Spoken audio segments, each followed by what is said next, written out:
Good morning, Free Enterprise fans, and welcome to our 1 o'clock race. I'm Alicel, and I'm joined here by Antidale. How are you today?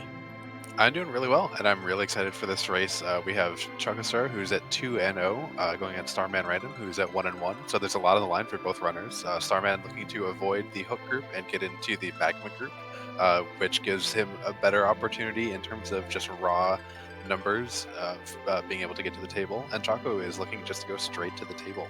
The Ravana group is pretty interesting too, because they've already sent one person to magma. So we'll be seeing whether we get a table and a magma, or 3 different table runners. Elsa, what do you think about those objectives that we have there?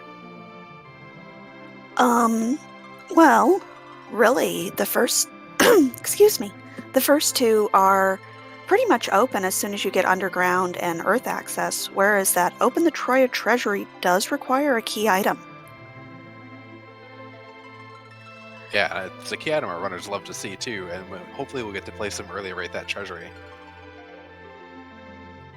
And it looks like we are starting with an edge, which is always a nice start on these flags. He kind of mops up the early game. Yeah, lets you make some pretty interesting routing choices that you don't normally see. You could immediately say, go to Baron Inn and take out the bosses there. You could go climb more deals right away, because Edge can pretty much take care of all that stuff right on the outset.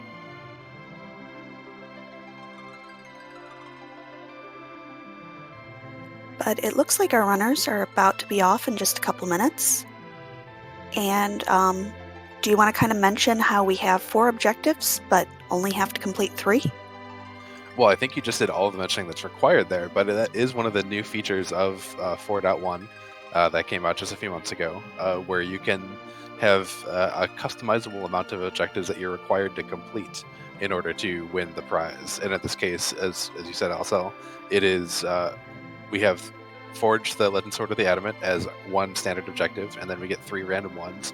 And runners only have to choose 3 of the 4, so we'll see one of these left behind.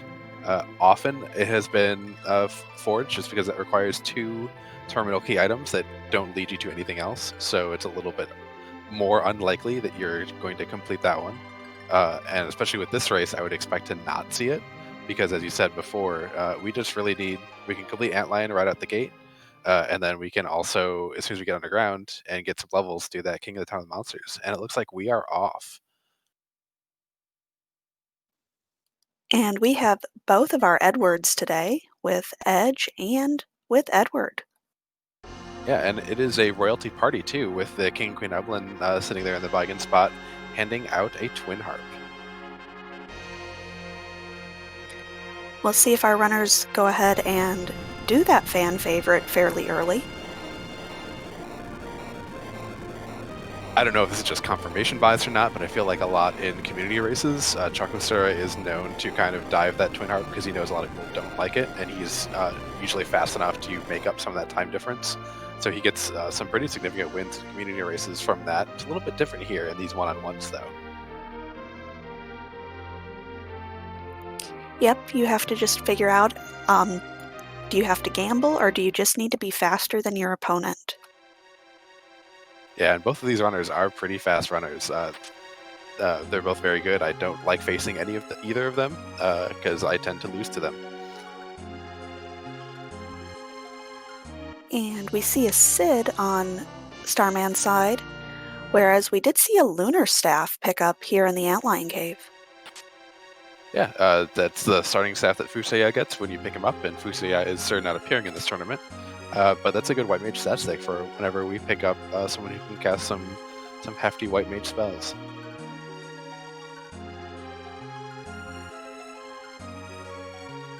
And it looks like 60% filled hit this cave pretty hard, not getting anything in that nice waterfall. Yeah, that's always a little bit disappointing, but what's not disappointing is that wonderful raid from Natara. Hello, friends from Natara's stream. Welcome into the start of this race.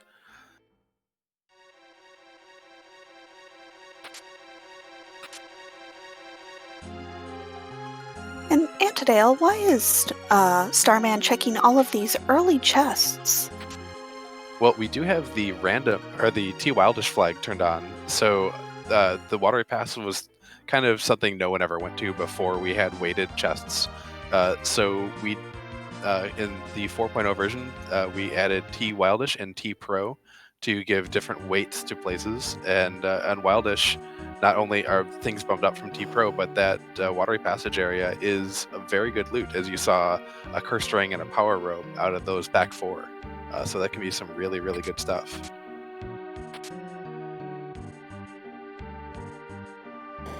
And we see our first instance of vanilla here with the sand ruby from the Antlion Cave. Yeah, that might lead Choco to just go down and check out the character there. Although since we do have free characters on and we have C relaxed on, we can get edge as you see right away. So there's a little bit less pressure to get the character out of that sand ruby, but it also does complete Choco's first objective.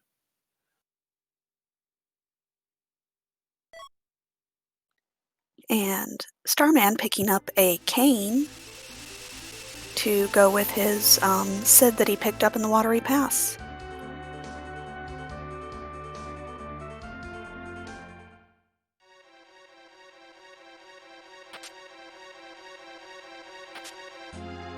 You know, this is something that I've just seen in my own seeds, but I get an early cane and then I don't get any axes or spears and I get a little frustrated. But with an edge, they don't really care about that. They can just take that edge and let him lead their party on for quite a while. And finding some long blades for sale here in Fabul. Very nice pickup. Increases that damage. Yeah, those will be the best less blades we can find in a shop for edge until we get underground, where we can also buy ninja swords. But knowing where those long blades are is really nice if we find multiple edges, because those are really good enough, and the price is pretty good too. Ninja blades are better, but they're also way expensive, where long blades are, what, 11,000? So you can afford 4 or 5 of them, and it's not too bad.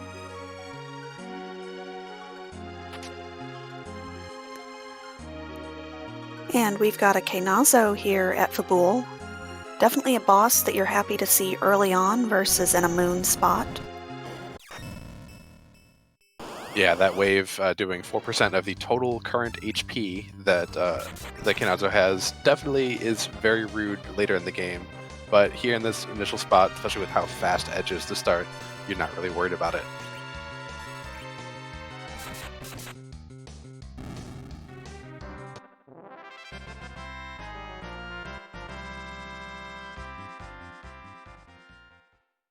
And a reward for defending Fabul from that angry turtle is a pass, which is really nice to see. Why are runners so happy to see that pass, LSL? Well, rather than it opening up a dance club there in Troya, we decided to make it a little bit easier to get to Zeromus. So it gives you a portal straight to Zeromus's room. Now, I wonder if Troya gets taxes on Zeromus or not, since like he kind of has an ingress or egress there. I certainly wouldn't want to send a tax collector up there.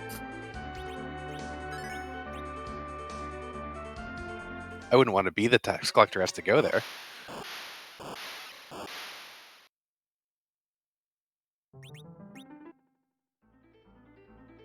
And I didn't see what Starman saw there in the Watery Pass, but it's definitely not Threemus, so that's a quick reset. Yep, it was a Bahamut, which is a boss you'd really rather see in a later situation since all it does is count down and then Mega Nuke. Yeah, the counting's fine, and it gives you plenty of time to get your Star Rails up, or just kind of put Bahamut to sleep before that Mega Nuke comes out. Much nicer boss than, say, Wyvern.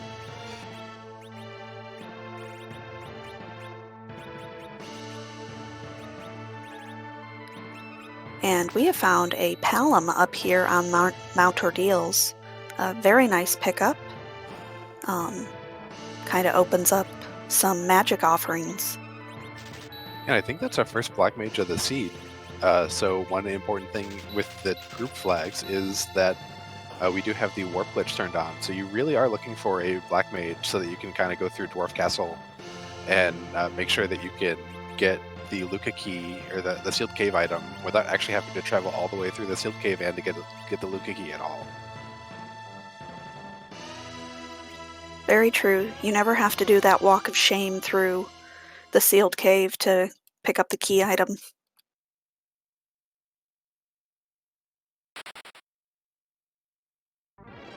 Speaking of Wyvern,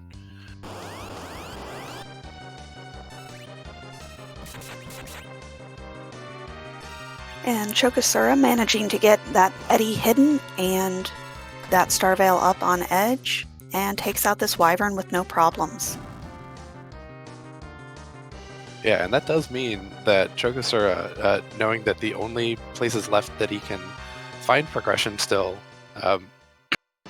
are here at the Baron Inn or at that Twin Harp or a cheeky D-Mist, notice that this doesn't have the logical way underground, since we do not let Wyvern block your access to the underground.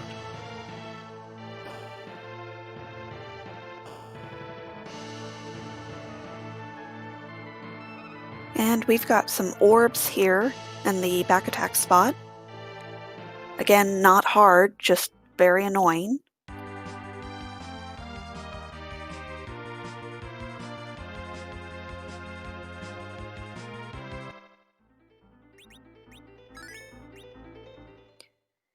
And it looks like Starman is going to give us a hops check to see who the character is up here.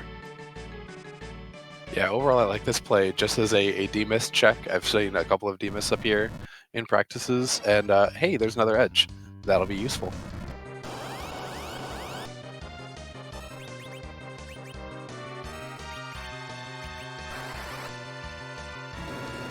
And we've got some guards up here. Another free boss.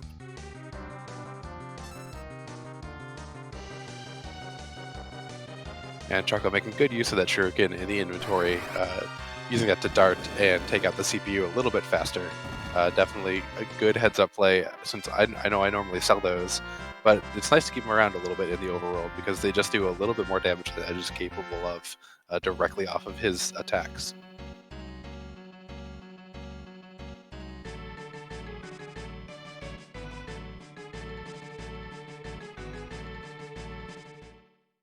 With the CPU thrust down into the deep ravine, Chocosura will soon be telling us what was behind that wyvern.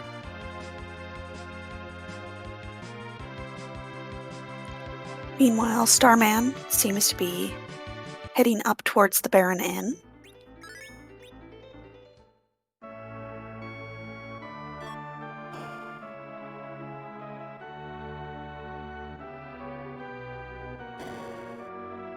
Well, I kind of like that Moonveil for defeating the king of the Summon Monster boss, just because that's a really, really punchy spot. So being able to get that barrier status up for the entire fight on one character is going to be very nice. Absolutely. Having a Moonveil in your back pocket is always a nice find.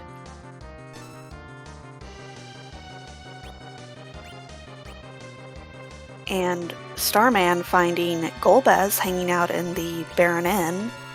Not a fun boss to see.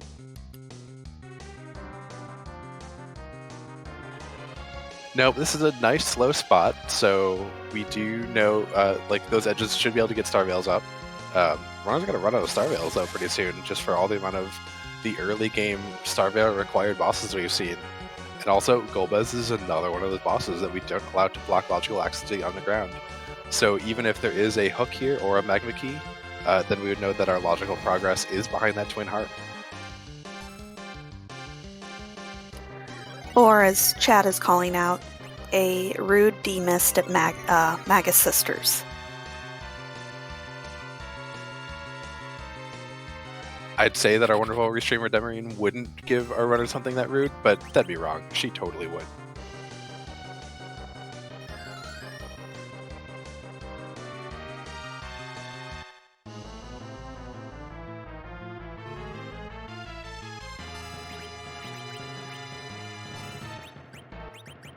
And getting two very good characters here in Mysidia, a White Mage and a Tella.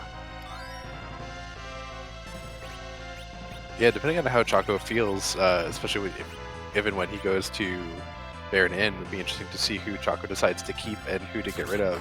The party wasn't full yet, so did was able to keep or had to take both of those Tella and Porm, and probably would I think keep them both because Tella is so useful, especially after having completed ordeals already, and Porm is the first white mage we've seen, so it's really nice to have a white mage.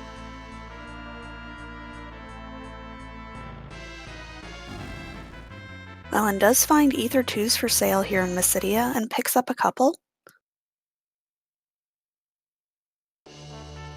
Meanwhile, Starman has defeated Golbez, made him say his favorite letter, and gets a Darkness Crystal. That is a very nice pickup. Opens up the possibility of a D-Machine grind, and it's always just nice to know where your Darkness Crystal is if you need to go up to the moon. Yeah, absolutely. I think it's something Choco is going to be a little bit more interested in, maybe, because he does have that Tella online with Week already.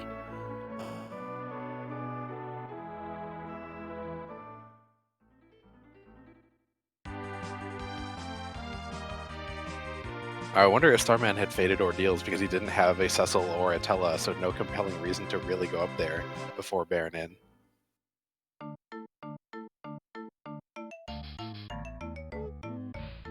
Yeah, he may continue to hold it off. Looks like he is going to raise the Lunar Whale, or he may just want to get these two characters and the Elder comes out and doesn't let you get any farther. Yeah, he also could be checking that shop at the Hummingway shop in the Pillow Fort, where that'd be the runner's first opportunity at a gated item shop, which does allow them to possibly find Bacchus wine or sirens or coffins or hourglass 2s, which are all very, very valuable items to our runners to be able to purchase.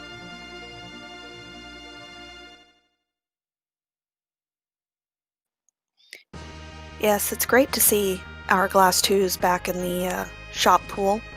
Probably one of the most useful items in terms of free bosses. Yeah, and also if we find hourglasses up there, that would enable the doing the hairdryer's chest up in the Lunar Path. They're very hourglassable, and with this team would be able to take them up pretty fast once it's done, and that's a good infusion of experience and a good chance of a very, very nice item.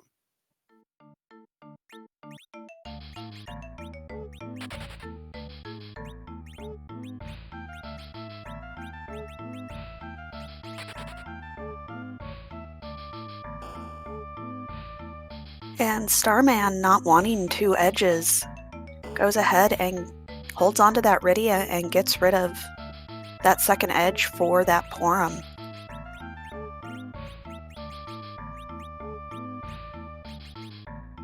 Yeah, Starman could be thinking to maybe go a little bit more reflex strats. I think he still has a Sid though, doesn't he? No, I believe he got rid of that Sid for the Tella. Okay. Yeah, so that's a pretty balanced party with Kane and Edge. He doesn't have to worry about equipping 4 Hanzo grade weapons, so I can definitely respect that decision.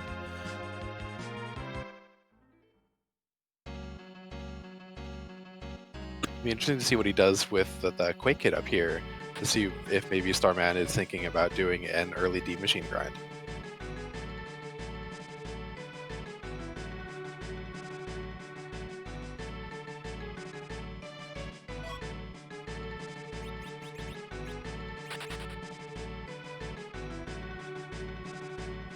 And immediately drops that Rydia for that Palom. Rydia, it was nice seeing you, but you're taking a seat again.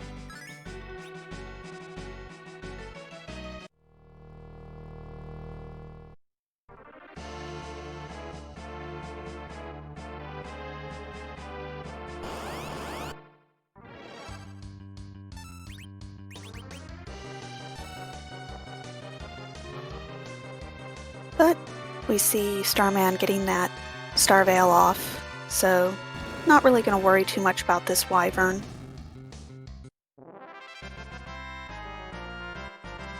Nope, a single Star Veil is all you need here, and it makes the fight nice and fast. You do not have to go back and raise your people, which is a little bit obnoxious, but definitely worth it.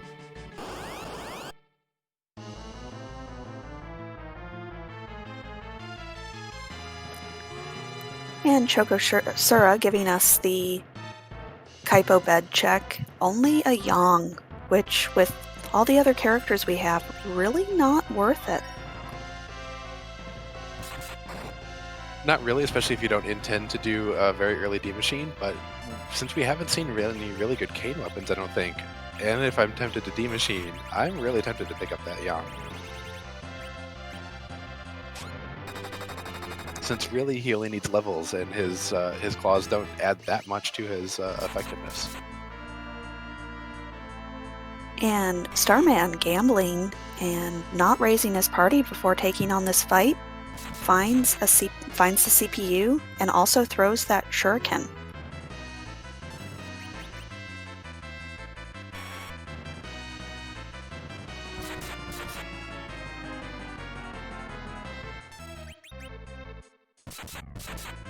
Ooh, and we find life potions, exits, and some vampires here in the pass in what is normally the shop where you buy that pass in vanilla.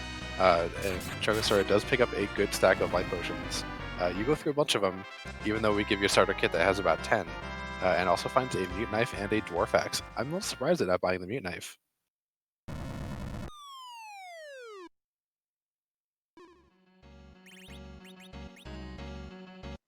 And does get punished by that NPC, so goes back for a little more shopping and then has to exit. Yeah, that lady in Troya really likes to get in the way there and make you find an alternate route, or just go back in and duck into the armor shop again.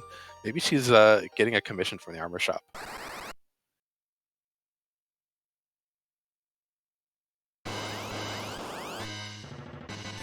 And we are seeing a chocobo butt check. Ooh, and also the rare Choco foot check, but a rune axe and an hourglass too.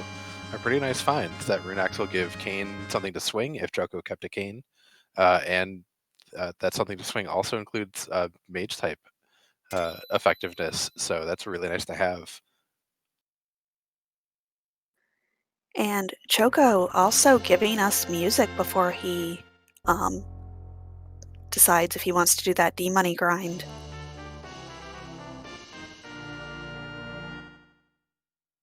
Yeah, I think it's a good call to go ahead and do this first, just to make sure that you're not getting a magma key here, because I'd much rather have a magma key and continue making checks than go spend a lot of time doing a D machine grind.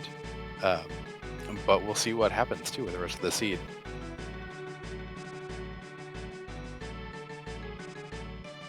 Jokosura can definitely be a very aggressive runner and make some really interesting choices based on feeling comfortable with doing certain things that a lot of other runners don't do. And is going ahead and checking some of the treasure chests here. Hasn't found anything too game-breaking, but some nice minor improvements for his characters. Yeah, I'm not displeased with that rune ring or the Gaia hat. They're both decent stat boosting. They'll give, I think, +3 to black magic stats and white magic stats each, or maybe the Gaia hat is only +3 to black magic. I know it's something that I throw on my black magic wielders.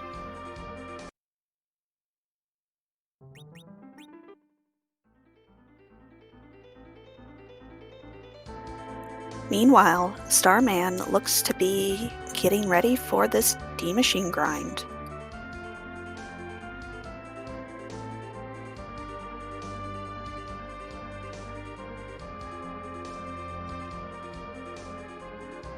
Yep, some slow, careful counting of steps to set up the new way that we have found to, or the community has found to manipulate and figure out what encounter seed you're at, so you're able to just get that D machine grind first time once you're up in the giant.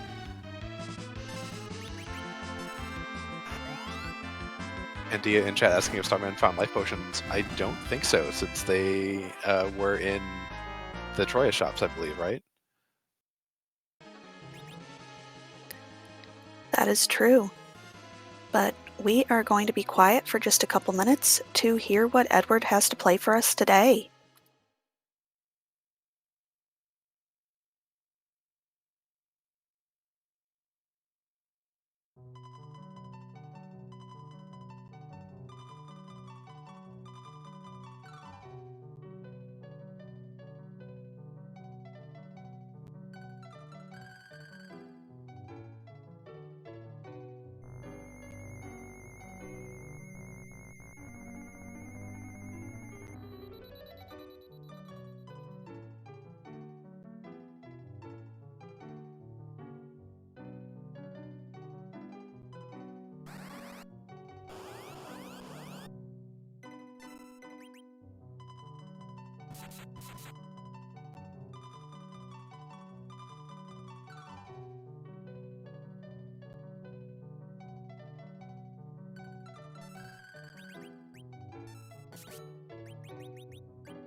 And with taking down that Mylon Z, Chocosura does end the wonderful Wild Arms 1 music that we listened to and claims his reward, which is a hook.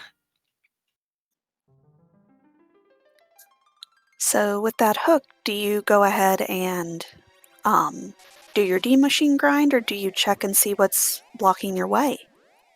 I am more tempted to do a D machine grind and just blast through the seed at this point. This party can handle some rough, annoying things pretty quickly, so it's definitely not a requirement.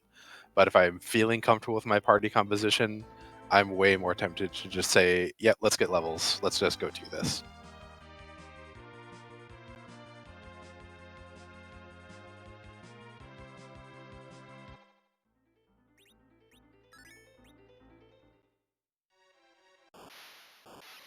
And it looks like Chokosura might be doing a check for a hidden D machine really quick.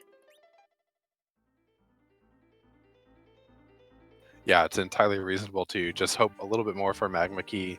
And since he also hadn't raised the hovercraft, you might as well check that real fast too.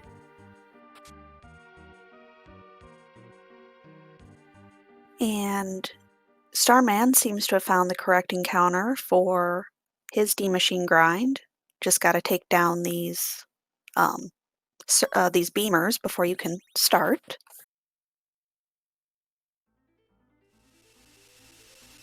Yep, and there's still a chance, I know I've read the chart wrong a couple times and maybe not taken an extra fight when I should have, that we could see a horseman here, but I'm pretty sure Starman's used the chart multiple times and is very familiar with it.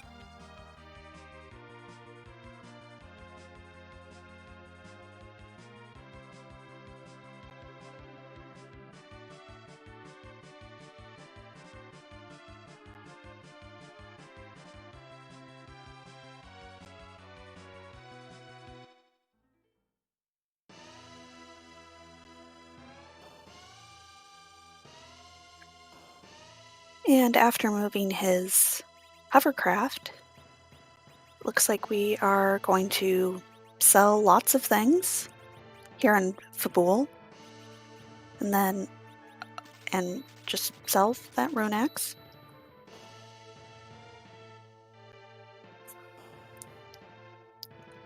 It looks like Chokosura is committed to this being his team. Yeah, that Rune X cell definitely means that he is not looking to exploit any mage weaknesses with the party, and he does know where a mute knife is too, so that Edge can equip it and exploit any mage type weaknesses like Hasura or the Magus Sisters, or Warlocks on the Moon. But looks like, I agree, he is going with Reflect strats, especially with, I think he had knocked Rydia out during that Mylon Dead fight.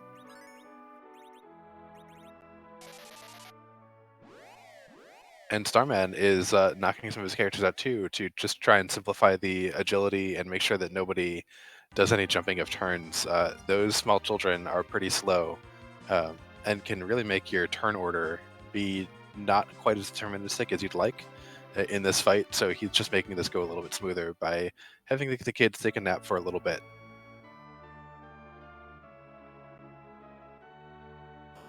Yep, better to kind of have your turn order set and don't have any surprises.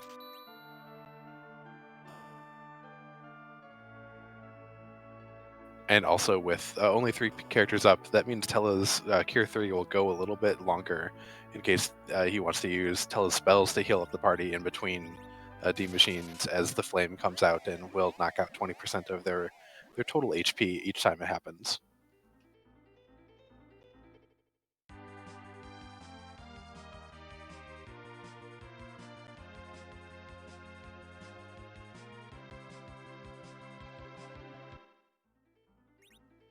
And I'm not sure how many he's done at this point. I know our tracker and Venerable saying that you only need 6 to slingshot the twins into the mid-50s. Yeah, and also we do see Starman throwing some life potions after he kills the D machine. Why is he doing that? Well, Final Fantasy IV is a perfectly programmed game with no bugs. So the developers intended for you to be able to resurrect enemies. But unfortunately, they have no vitality, so they immediately die after being resurrected. But lucky for you, you get twice the experience. I like getting credit for very little work. That's why I like commentating.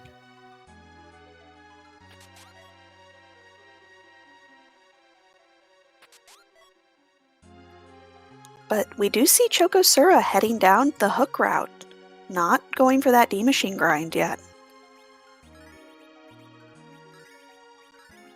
Yeah, Choco Baby deciding to value getting more checks faster rather than just getting the levels here. It's definitely it's going to be very interesting to see what happens throughout the entirety of the race. And he does run into the Staleman chest with Edge and with those hourglasses he does have. This is not a big deal and can get some nice loot out of this.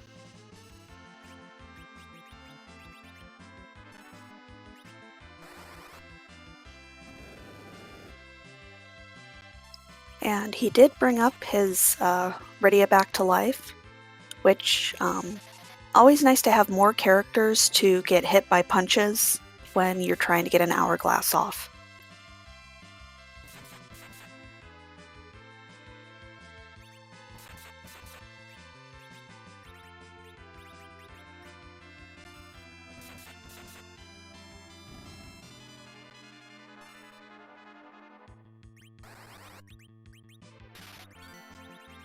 I imagine we'll see fewer people take the Staleman chest once we get into the table flags when we don't have such ready access to hourglasses, and this fight becomes a lot scarier.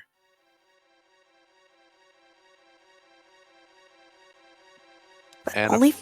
Oh, go ahead. I was going to say, a firebomb's probably not what he was looking for. Definitely someone set him up the bomb there.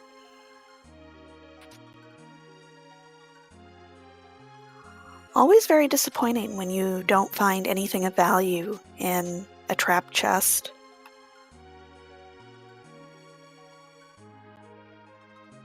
Yeah, it looks like Starman is done with his grind. He has gotten the children back up, has knocked down the Tella, and Kane takes out the Searcher.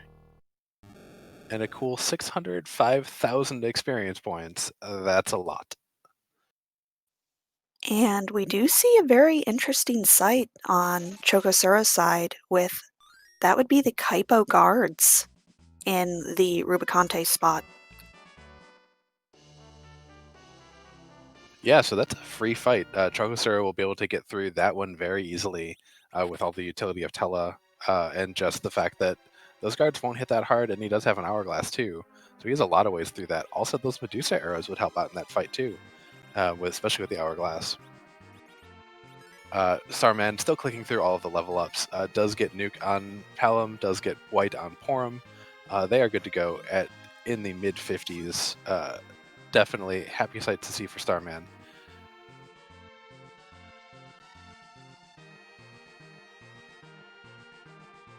Now, Alcil, do you think you might go to the moon with this and hope for a magma key so you don't have to do the hook route at all? Or are you going to just take this massively powerful team and just clear out the underworld? Well, at this point, Starman knows that his underground access has to be through that twin harp, but doesn't know that it is a hook at this moment. If I were him and I had that many levels, I would probably gamble the moon. but I'm also not as good as these runners. I think if one of the known objectives wasn't to defeat the Leviathan spot, Gambling the Moon is a really good call. I think it's a little bit more questionable to do when you know you have an objective that you must complete underground. And it looks like Starman, knowing that the harp is the required path forward, is going to go do that. We'll take care of it very, very quickly. And I think Starman will have enough iron gear equipped and already with the two kids, doesn't have to share a ring with Tella in order to get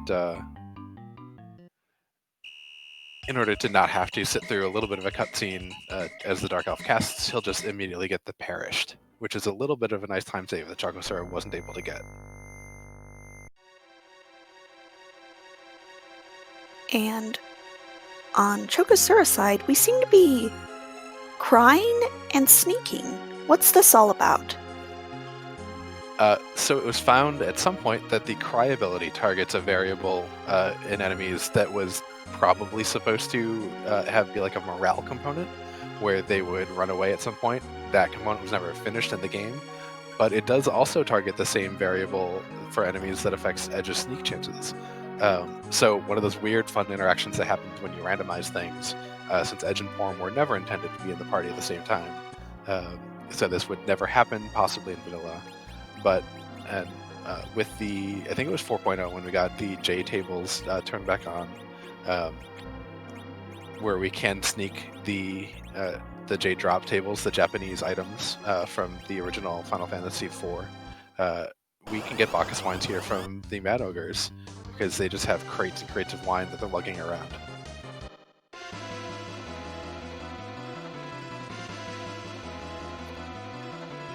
And having a nice crate of Bacchus wine, very nice. Although with this party, only one person who really would make use of it.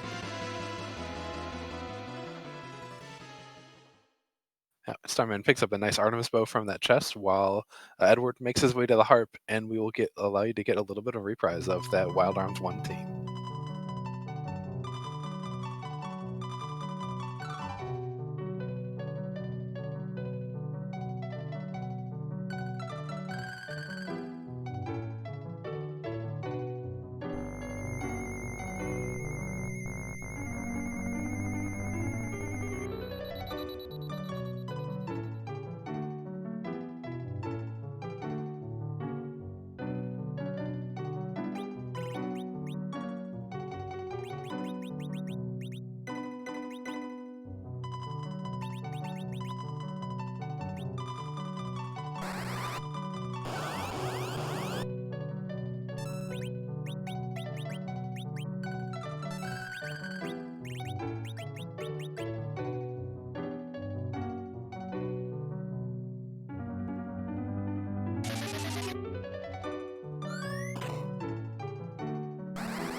Ooh, that Baigon's a little bit rude here. It's going to be very, very punchy. Yeah, this is definitely not as free as the second fight. No, definitely a bit of an advantage Starman here, who is through that fight with Mylon Z very, very quickly, and will be heading down the hook route and not taking probably any time on chests, because he doesn't really need it at those levels.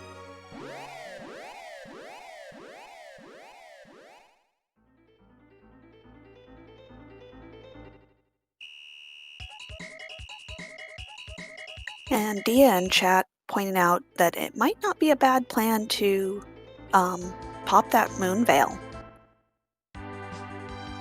Yeah, first turn Edge, pop a Moon Veil. Second of Edge's turn, just throw Berserk and just get through this fight is probably the most expedient way to get through.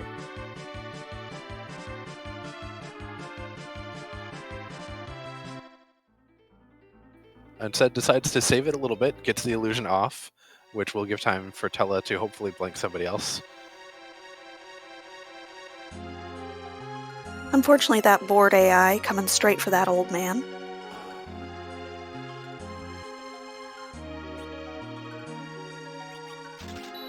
Yeah, this is going to be Edge has to save the day. And I don't know if he's got enough juice in the tank to do it, because this is going to hurt a bunch.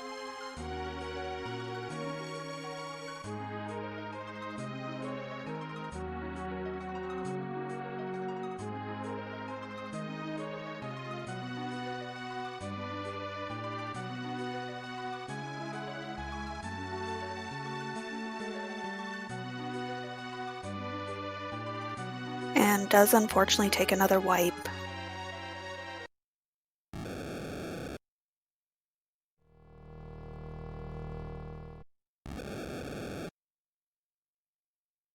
Yeah, I don't normally like to do any random encounters here because you normally don't need them, but at the levels Choco's at, he might be a little bit sadly doesn't have that second edge. Hopefully he remembers he's got that inventory, that Moonveil in the inventory that Chad has mentioned a couple times, just to get through this a little bit quickly.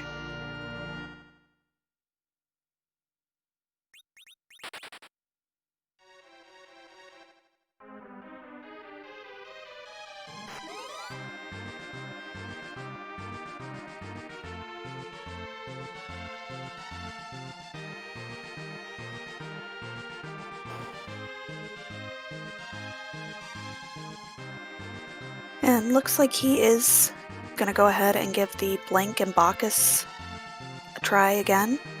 I didn't see, did he turn down his battle speed? Don't think so, but moving Edge to the back row is going to help Edge stay around for a little bit longer. And unfortunately, the AI takes out Palom just as he was about to queue up a virus. But moving Edge to the back row also makes him hit a little bit less hard. You see that what had been an 800 swing on that snake arm was only 100 this time with Edge in the back row.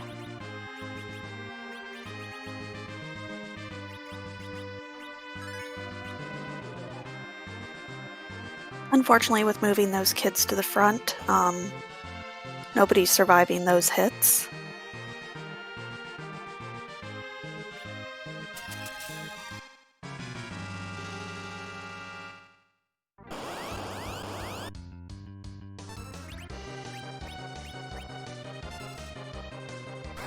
Yeah, meanwhile, Starman Random is in Nuke First, Ask Questions Later, is just going to absolutely take out this Baigen very, very quickly.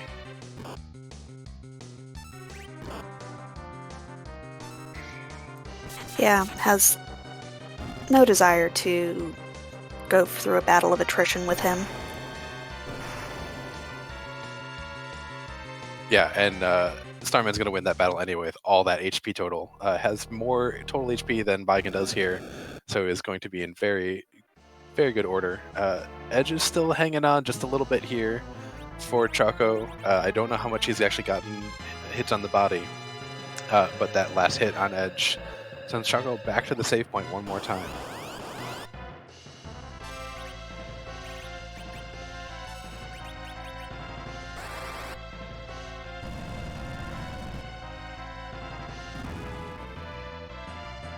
And that genie problem, mentioning not realizing that the arms stay, what happens is they will actually explode if given too much time after Baigen dies.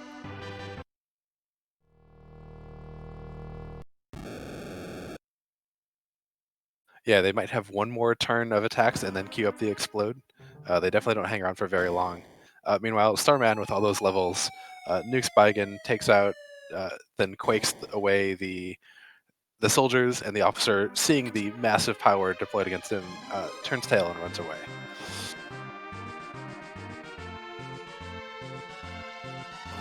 Ooh, and that's an Octomam we see at the top of the tower. That's also going to be a really fast fight for Starman.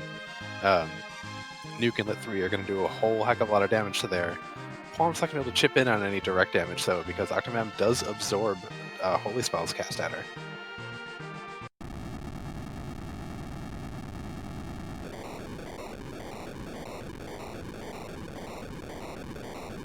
But at 42 minutes and 43 seconds, Starman Random is our first runner underground.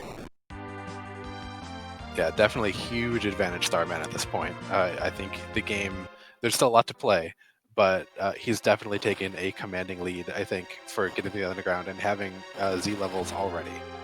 I imagine this is going to be a direct play straight, since he's walking into the Landstone monsters, pick up that free chest, and then go straight to the objective.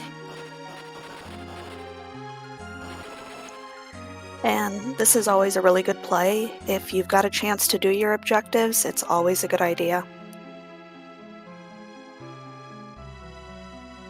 Choco will get a little bit of a better setup this time. Well, I'm sorry, Choco. I shouldn't have talked about anything there, because he did have a blink on Tella, did have edge with blinks, moved everything to the front row, looked like he's going to get going, but then Baigen just 3 straight hits at edge, knocks him out, and has to kind of start over.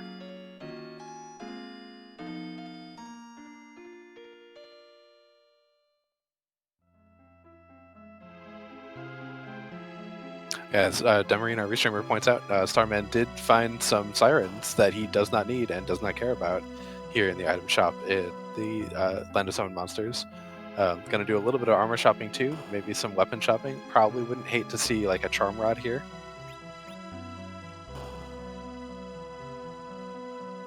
Doesn't buy it though. Antidale Witch.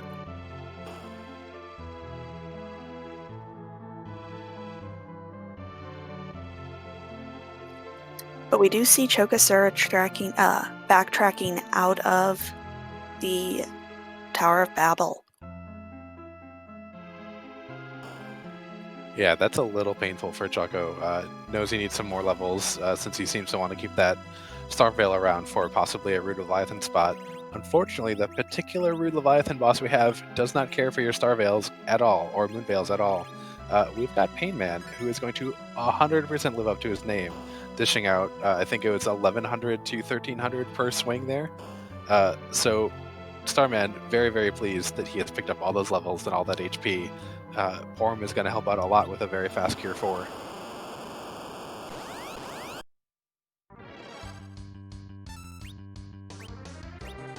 And goodness, Demarine, that's a rude fame arch that you rolled for these poor runners. But Demarine did give them a chance with that Edward, but our runners just threw him away.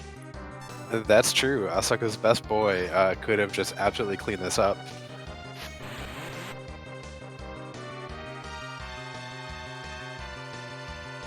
Choco doing his version of the Baron dance, getting his step counts in, and finds a float I fight.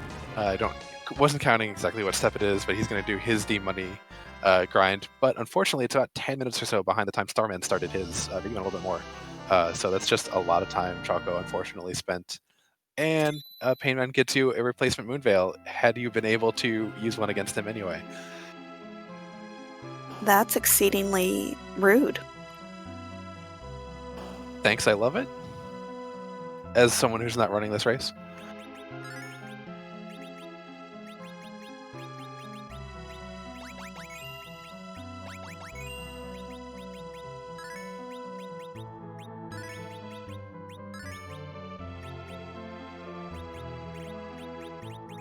Thanks to the absolutely absurd amount of HP that Porum or MP that Porum has, he's able to cast a couple of Life 2s and a few more Life Cure 4s, get everyone but that Anchor Tella up and on their feet in order to fight this this somewhat rude Odin at the Asura spot. The punches won't be too bad, but you don't want to get to the point where he actually uses his special attack.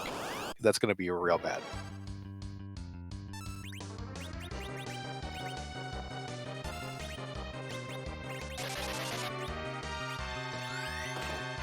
Yeah, unfortunately, I don't think we've seen a whole lot for our melee fighters, so...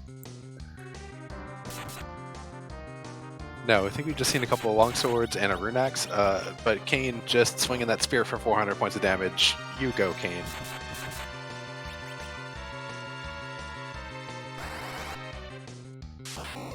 I think Starman has betrayed Kane instead of the other way around. But that Palom doing max damage there, plus throwing out a white with Porum. Those seem to be our damage dealers today. Yes, the children shall save us this seed. 15,000 between the two kids, actually about 16 overall if I actually add up the math correctly. and a pink tail. So we got a hook, we got that pink tail. Maybe we can get a really good sword for Kane, or a really good weapon for Kane. Maybe we'll get some true Hanzo steel for those Hanzos on Starman's side.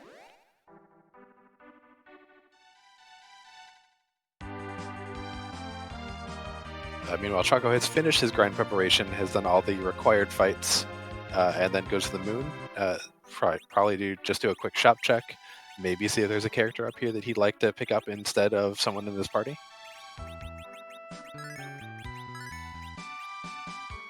Meanwhile, Starman is heading towards Dwarf Castle.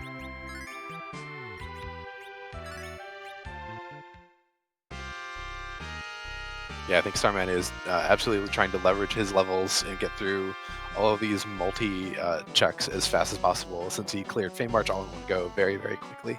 We'll now be looking to get the 2 possible checks here. Hey, there's a Thunderclaw that could have been useful for that Odin.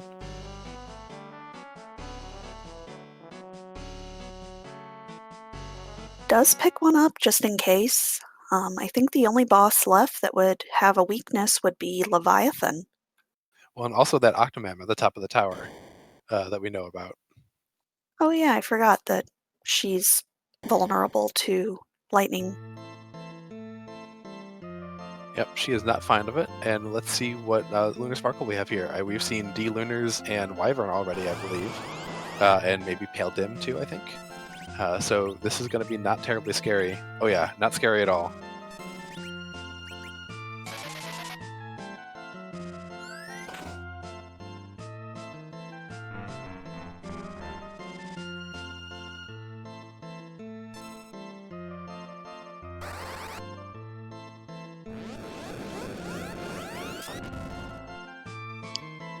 And we just see microwaving that eyeball.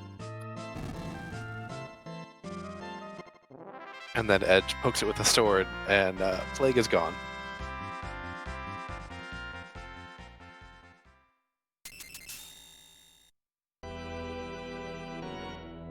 Yeah, so Starman has now completed 2 of the 3 required objectives, is looking either for an Earth Crystal or both parts of the Forge combination in order to complete this. And we've got a blue robe and a Rydia that's not going to join the team. Oh my.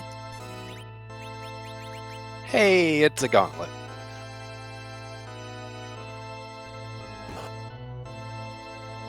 But I don't remember ever seeing these down here in Dwarf Castle. Would you like to explain, Antidale?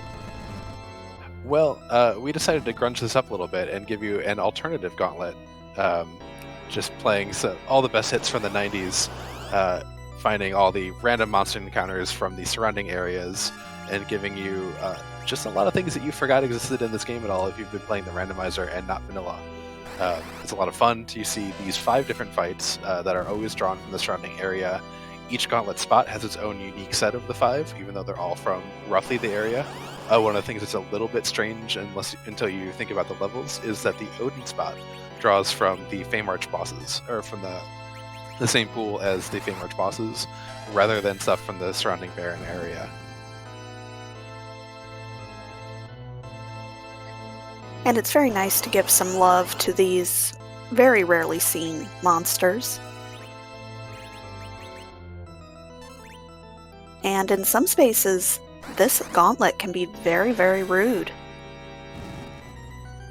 Yeah, it's always awkward when you don't have a nice black mage like Palom here doing a lot of work, being able to make the monsters not actually attack even. And Kane, with that 300 damage from the spear, does get a kill. Good job, Kane. But yeah, LSL, how do you feel about an Ogopogo gauntlet? I think it's a wonderful thing as long as I'm not fighting it. When's the last time y'all got to see evil masks? I mean, other than Halloween?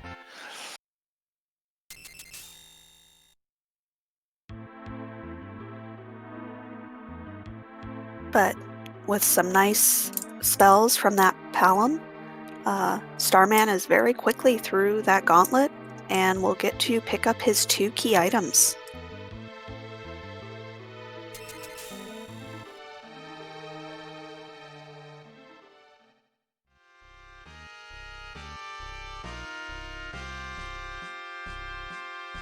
since Choco had a few more levels on some of his characters, it looks like he's opting to not just knock everybody out, but the three main people for this fight.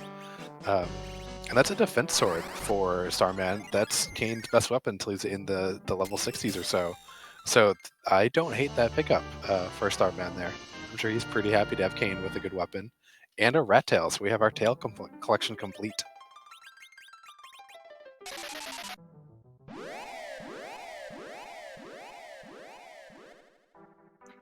And it looks like Chocosura is managing to get some double life glitches off on these dragons.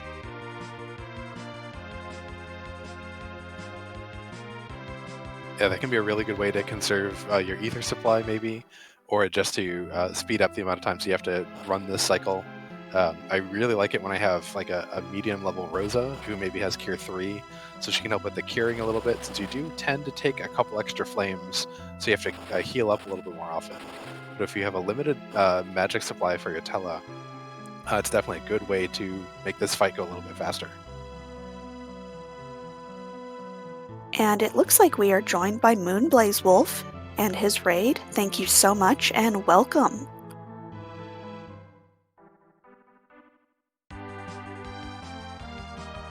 And to kind of give a little bit of a recap of what's gone on so far, while we have Chocosura doing some D-Machines, we were given a harp immediately along with two Edwards, but one of them was actually an edge.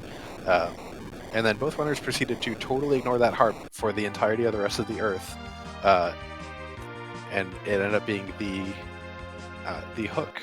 Meanwhile, we had gotten a darkness crystal from Golbez at the Baron Inn, and Starman had taken that as an opportunity to immediately do a D-Machine grind and slingshot up his twins into the mid-50s, while Chocosura had been decided to go and rush the hook route, figuring Edge could handle anything, except that Baigan stood in his way at the King-Queen spot, which absolutely stymied him long enough for Starman to catch up and blow by, while Chocosura had to retreat and is now doing his grind.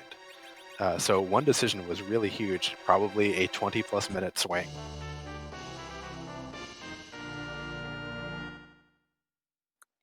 Hey, an Excalibur. Nice. No Cecils, though. Edge is going to really like tossing it at that, though. Yep, in a seed like this, it's actually nicer to see the Excalibur than the Crystal Sword. Yeah, although Starman could sell the Crystal Sword to assert dominance over the seed, but I think that 30-minute D-Machine grind did quite enough assertion.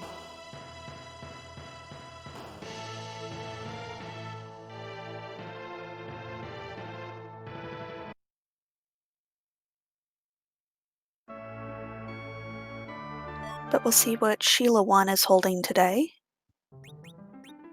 Womp womp. Yeah, that was not the prize we were looking for, but did get the tower key from the rat tail, so probably goes straight to the tower?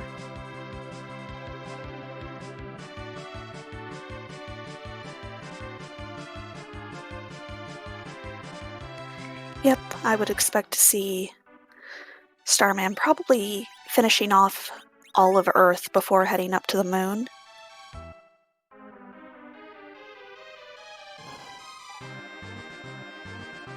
Ooh, and Dia in chat with a very spicy thought. Choco has to know he's behind with this, or has to assume anyway he's behind. I always assume that my opponent has always made a better play than I have, especially if I have to retreat out of a fight like Choco was forced to. And suggesting that Choco could think about checking CPU or element spot for Demist, because if Demist has the value, say an Earth Crystal that maybe gates one of the pieces of the Forge, that'd be huge advantage Choco. It's a huge gamble, but at this point, Choco kind of needs to gamble a bit.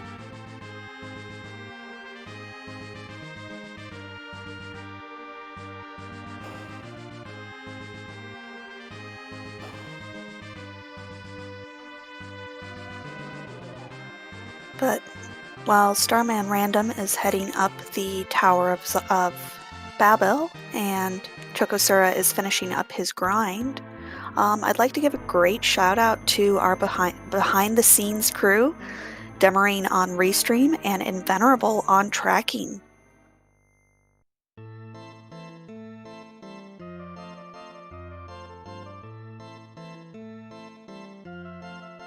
Indeed, doing all the hard work in the background to make our job very, very easy.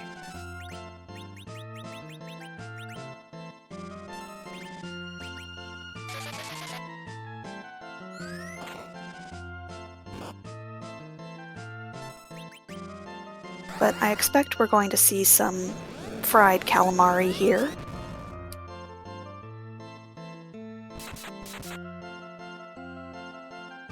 Yeah, gonna be a little bit rubbery with that time in the microwave, though.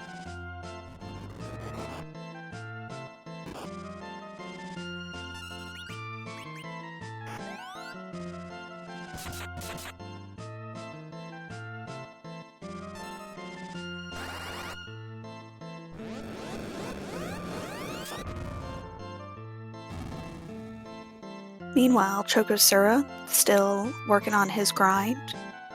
I expect he'll probably be done pretty quick-like. Yeah, and that is one shiny, shiny space rock that Starman has picked up from the sad corpse of Octoman.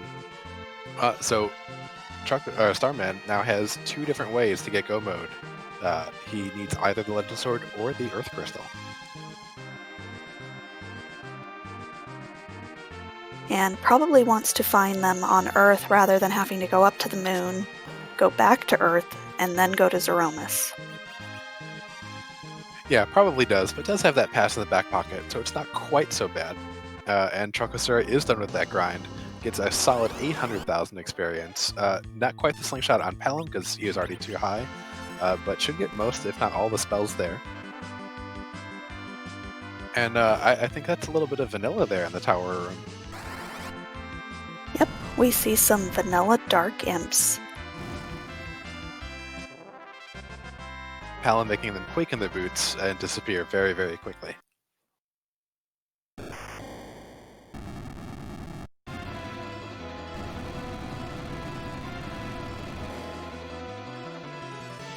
And at 800,000, Rydia's going to be awfully close to Nuke since she will get Slingshot out of this fight. I mean, Medio. Nuke was a guarantee, but I think Medio requires her to get 2,000 or get 100,000 out of that fight to double that up to 2 million. Or sorry, 1 million to double up to 2 million. Yep, looks like it put her right there at 56.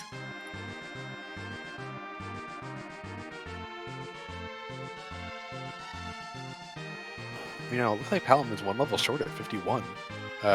So Choco does need to do a little bit more work to get the kids their final spells. But we'll get it pretty shortly because Palom's got to be really close to level 52.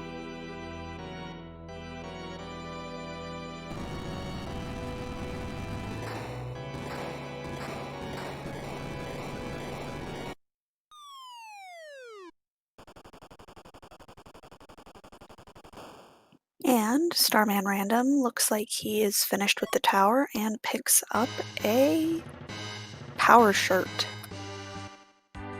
I don't hate it, but it's definitely not what he's looking for. That Tower of Power gets him just part of Go Mode, but not all the way. Is now knows that progression has to be up on the moon unless there's a demist in the giant.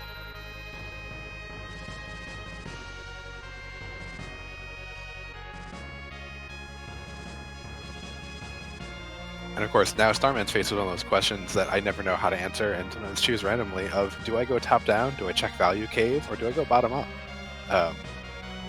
Since he has two different items that can get him Go Mode, I don't actually know what I actually would want to do here. What do you think you do, Alisol? I think having two key items that would get me Go Mode, I would go all the way down to the ribbon room and just do that big mass of key item checks.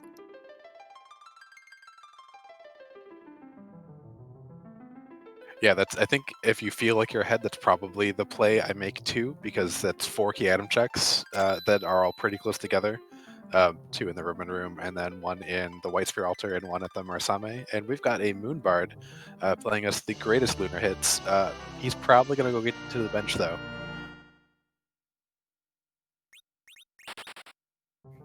Yeah, unfortunately, a little too late and missing a spoon.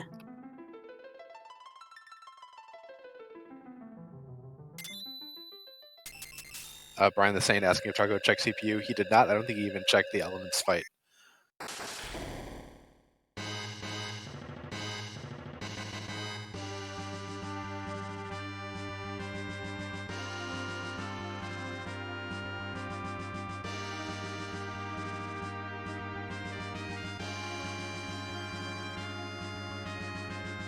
But Starman looks to be heading down to the lower lunar subterrane.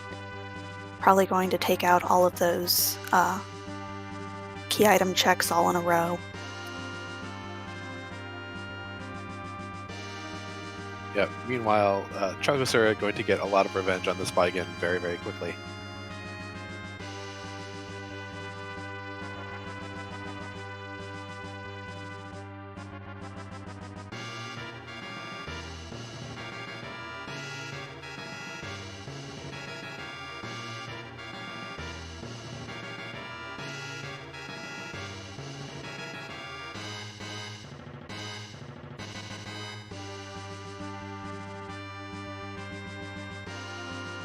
Yep, I think with this Quake, it should be enough to take out this Baigen, and he'll go on and take on his Kaipo guards. Now, who do you want to have Starman have to fight here in the Ribbon Room? We've seen a lot of our really rude bosses already.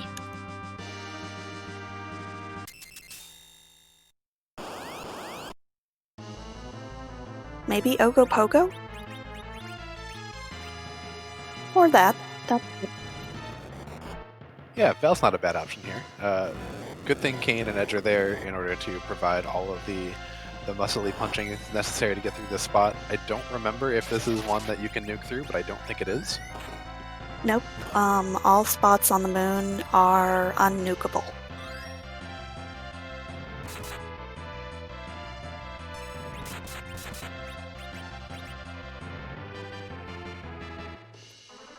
Ah, I am being corrected. Cave Bahamut is nukable.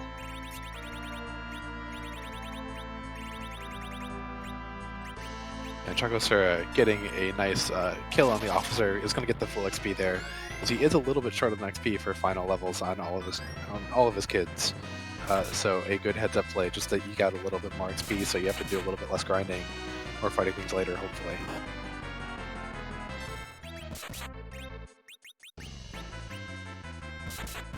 Yeah, and Invenerable, our tracker, pointing out that those two Moonveils in the inventory not going used when they'd be pretty great here. You could just have Luigi and Hanzo go to town and not worry about anything.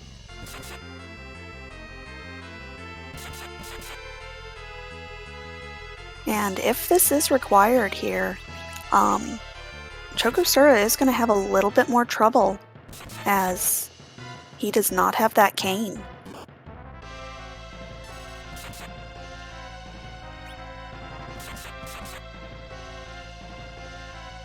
Yeah, with just the one melee fighter, it'll take him a little bit longer. He would probably see this and just reset out and hope he doesn't have to do it. I would have been tempted to reset out of this if I were Starman anyway, because this fight's obnoxiously long.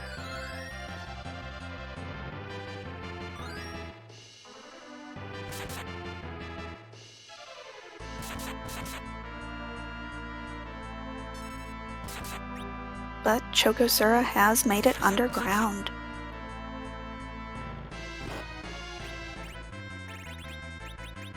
Yeah, unfortunately for him, about 20 minutes behind Starman's time. But we should see a pretty similar progression of rushing the Fade March, doing that Pain Man at Leviathan, killing all the rest of the things here, and then eventually heading up to the moon. We'll see if he makes any choices to fade any checks here, because I'm sure he feels behind.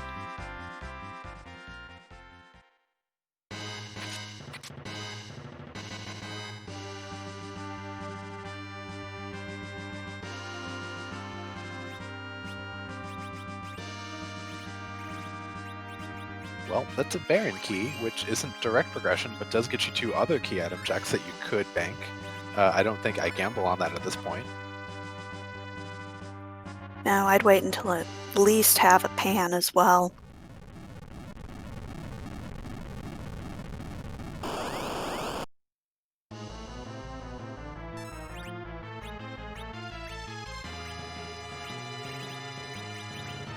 And elements here at the plague spot, not really the scariest thing. Nope, and it looks like we're doing some reflect strats. Why is Starman throwing up a wall on Forum there? Well, the elements have a script where, because you were kind of limited by SNES programming that you couldn't have more than 65 and change health, they will actually switch to another boss. But that only comes if you do direct damage. Whereas if you reflect damage, it never kind of sets that trigger to change to the next boss, and you get you're able to kill the boss with less damage done. That seems like a really heads-up play for Starman to have made.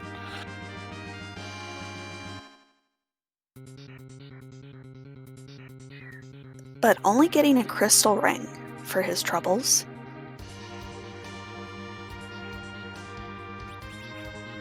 Yeah, I like having a crystal ring. It's going to help Forum out in the Threemus fight, and here it goes very quickly on that Forum. But definitely not a required item, and not the thing he's looking for most. That Kane getting beefier and beefier. Power shirt, bandana, Zeus gauntlets. He's going to do a lot of work.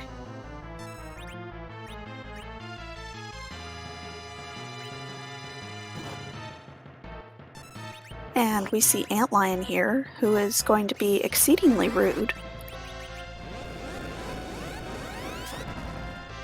Yes, but we just dump rude things in a microwave, so it's going to be okay.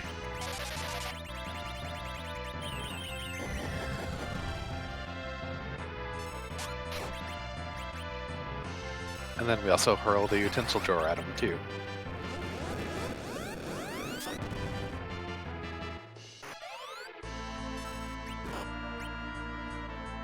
And Alex Pandrag asking in chat if a Moonveil stops the counter. It does not. The counter just goes straight through anything that you'd want to do to. It can't reflect. You can't avoid it with a illusion or a barrier status. You just got to take that damage. And only getting a lunar staff. Really missing the key items up here on the moon.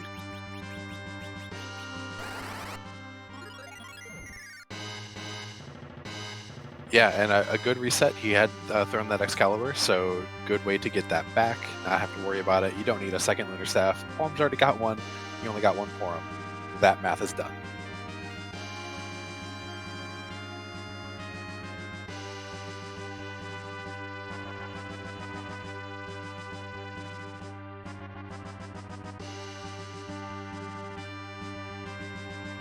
And Alex Pendrag in chat also asking if anyone's peeked the package boss. Nope, no runner has even peeked the character.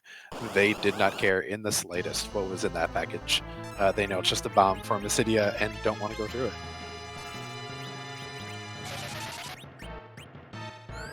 And we see a bit of an easy boss here with the Magus Sisters.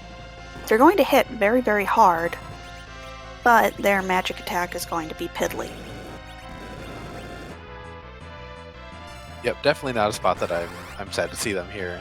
They don't punch that often, and because this is the moon and because it's a late game spot, the designers of Final Fantasy IV just kind of threw stats at the wall. And since Wyvern doesn't punch you, they just left the punch stat real high, but they put the magic stat down low because Mega Nuke is Mega Nuke and too strong unless you leave the magic spell power down pretty low in the spot.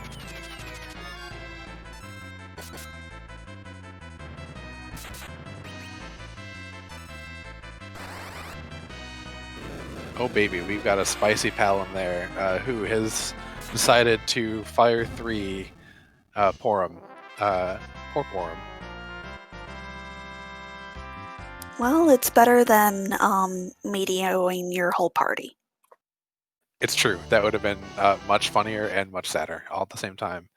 And there's a spoon for the Edward that we so cruelly threw away. And we just reset. We are going to forget that little bit of sibling rivalry ever happened and go up to the Pale Dim spot, I imagine.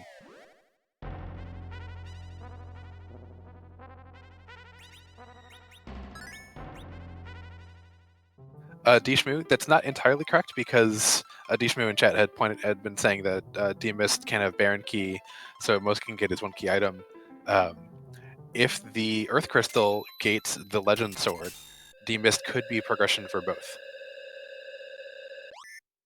So we could be on a D-Mist hunt here, we just still don't know. But with the amount of key items that are available to us, we have the Baron Key and its 2 checks, and we still have 2 checks here over the moon. It's unlikely, but it's possible.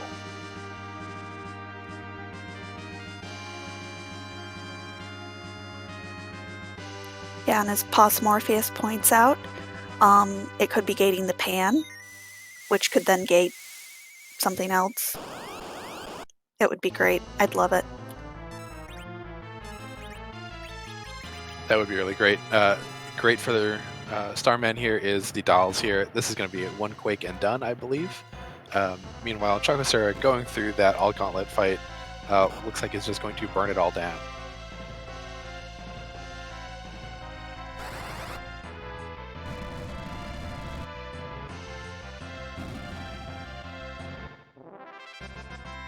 And we get to see an awesome Rydia palette on Chocosura's side, one of my favorites. Well, hey, here's that magma key that we could have avoided the Hogart with.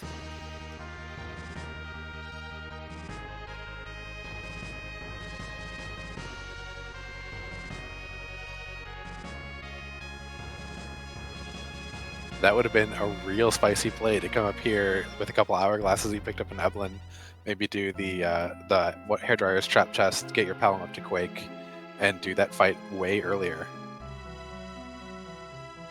Still doesn't get you through that DKC at Leviathan though, so I think overall the play to do your D machine early was the absolutely correct one.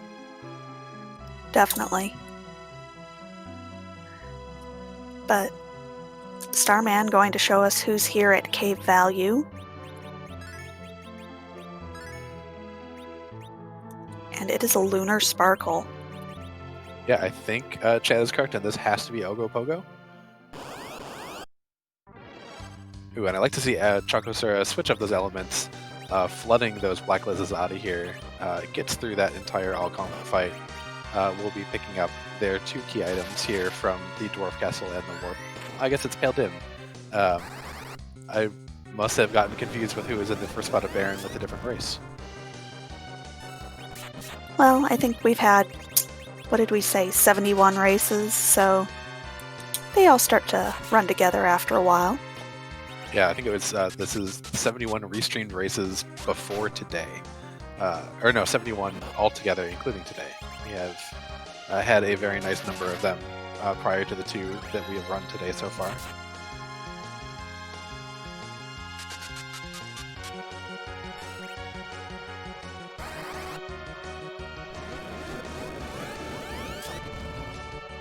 But going ahead and getting blinks out and just nuking because nuke isn't an element. Yeah, that non-elemental is really important because Pale Dim does absorb any elemental magic tossed his way. So using nuke is a great idea there. He just gets an arty bow. Hi, Baron Key. You're going to be next.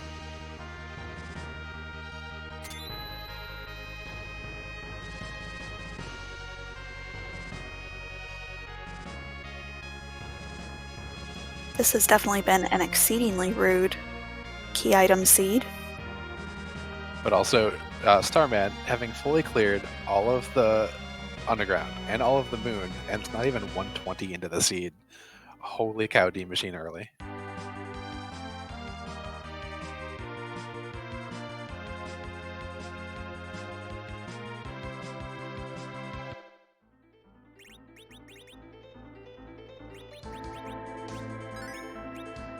But Chocosura has done Sheila 1 on his end. And we'll likely go ahead, turn in that rat tail and Sheila 1 and get his grimoire. Grimoire.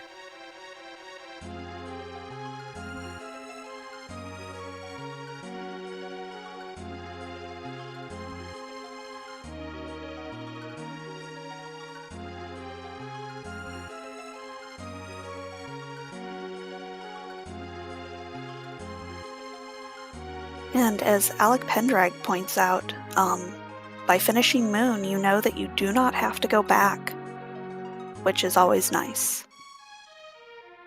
Yeah, absolutely. Heck that place. We're only going to go back to Gil's Aromas, and we're going to do it with the bass.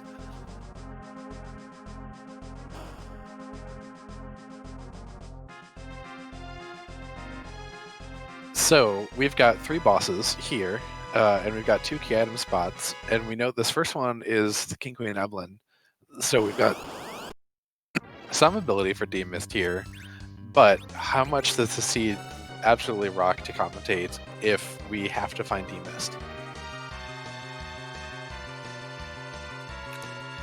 It could even be demist at Magus Sisters with the Earth Crystal. That would be really glorious. I'd also love a good Demist at package, especially if it's like a Tela at that package, since neither runner even bothered to check that. Or Demist at CPU would be pretty darn great. Really, I just want it to be Demist somewhere. Rude. Sorry, runners. I'm not sorry. Well, I think the funniest thing about it being at Magus Sisters is that has been open from the beginning. Oh, absolutely. Like, that is the, oh crap, is someone going to just snipe me because they checked this and because they didn't want to do a hook route.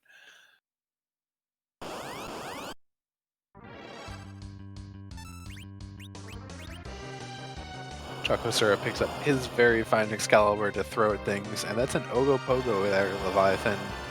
This party's not too sad about this, but it's not the happiest boss.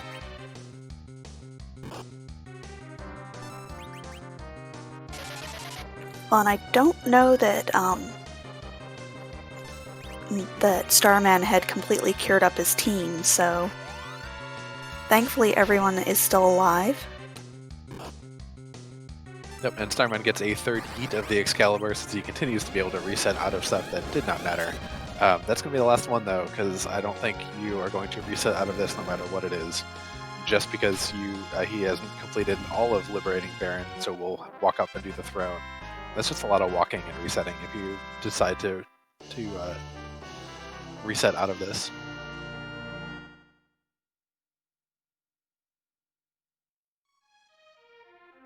And only finding a Protect ring.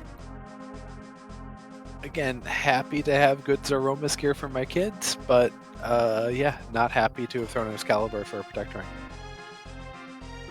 Where's the key items game? Yeah, there's 4 still to find, and there's 1 key item that... Oh, please let this be a Luca key. Let this be a Luca key. I want this to be a Luca key so badly.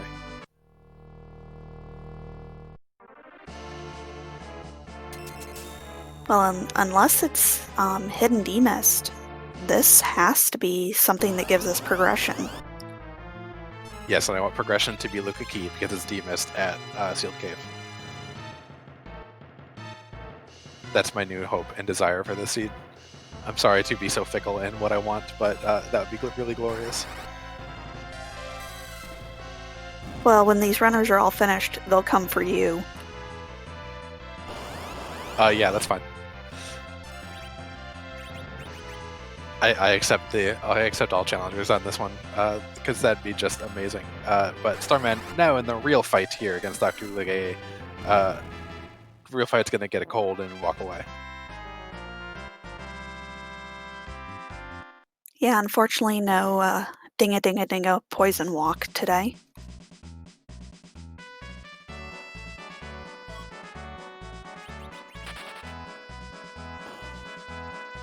Bye, Yang. You're not joining the team either. Sorry.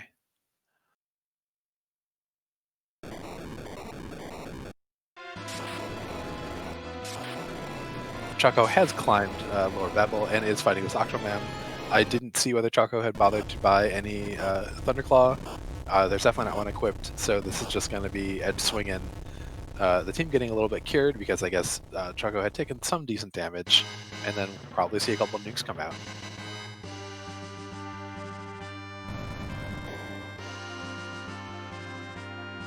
And does decide to take that Dragon Whip off of Rydia, which does lower her black magic stat, I believe. Oh, and that is go mode for Starman. That's an Earth Crystal. He's going to go open the treasury. I don't think he bothers walking into the treasury, though. Because who cares, really, at this point? And also, Alisil, I now have a great idea for a Dungeons & Dragons movie. It's Dragon Wick, patterned after John Wick. What do you think? I think it would work.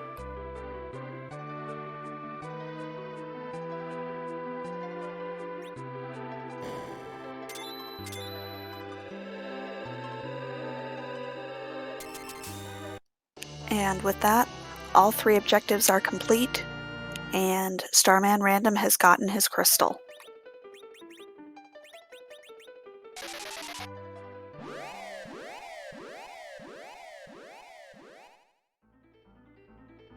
Yeah, that's going to be a quick exit, a quick save, and then a go into the Z fight. And Alisil, I see a couple of flags coming out. They have, what, I don't know, is that a 2 or a Z? And there's a question mark? What's going on? Well, Threemus is just a little too hard to mix into the key item pool, as much as I would like Big Bangs at Antlion.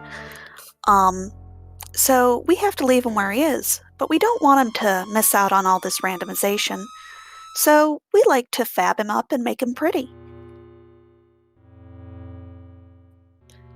And thanks to our wonderful Scala Kitty, who has put in more than 450 new sprites, Zeromus can dress up however he wants.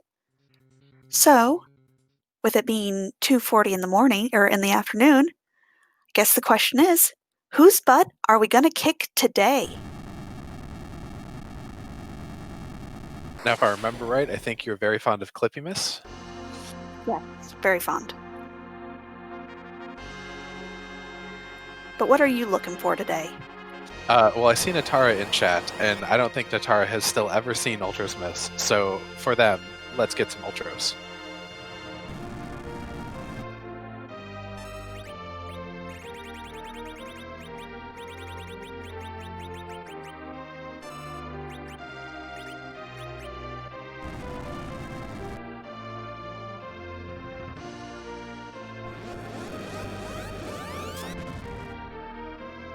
And the crystal goes out.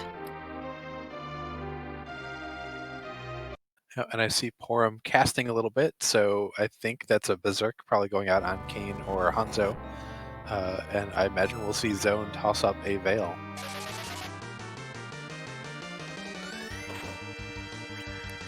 We seem to have a bird. Bird is the word. That is Dynamis, and I know I've from a Kirby game, it looks like. It looks like that is what chat is confirming.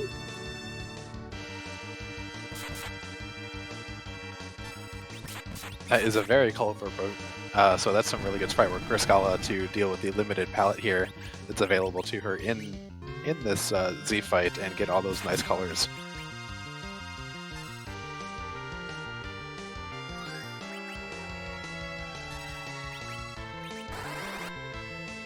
And it looks like our first counter nuke went ahead and hit our Hanzo. So hopefully we can get him all cured up.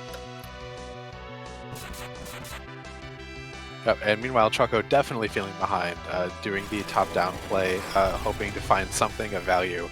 Unfortunately, we know the single thing of value here is going to be the Baron key in the Ribbon Room.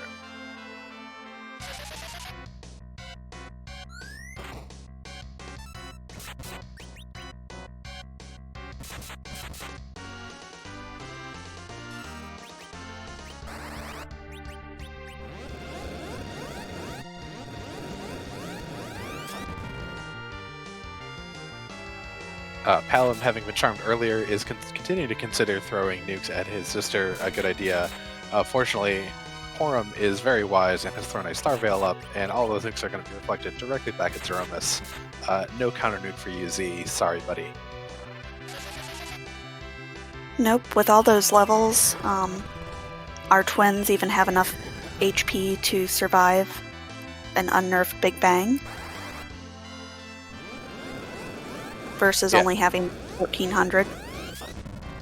Yeah, it's a little scary when you're below 2,000. It's even still a little scary here. Big Bangs can do 2,400 or 2,700 at max, depending on what the spell power used. And the spell power will change during the fight a little bit. But the kids with their very high magic stats and with good magic evades should be pretty safe overall.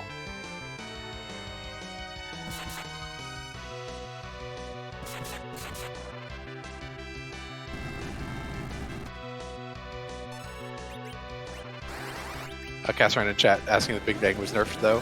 The first one certainly was. All the other ones aren't, though. You have to nerf each one individually, because Zeromus sets spell power. Zeromus will shake, and then wait, and then set spell power, and then cast Big Bang. So in order to nerf, you have to get Zeromus to counter nuke you after setting spell power, but before actually using Big Bang. However, that's Meteo. That's a lot of rocks.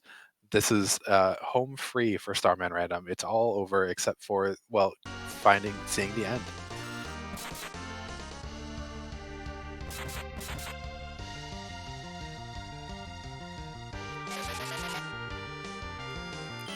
And it looks like we're just having a little bit of technical difficulties, but should have it all cleared up here quickly.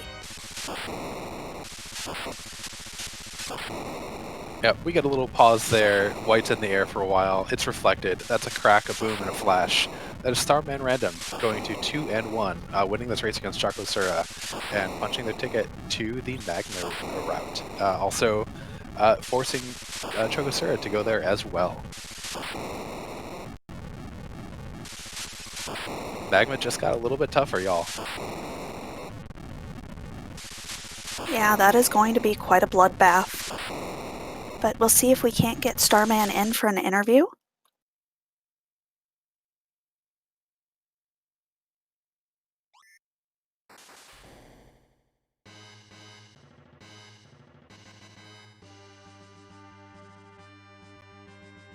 Meanwhile, chocosura, heading down to the lower lunar subterrane, will get his Baron Key as well as some okay gear, but no progression.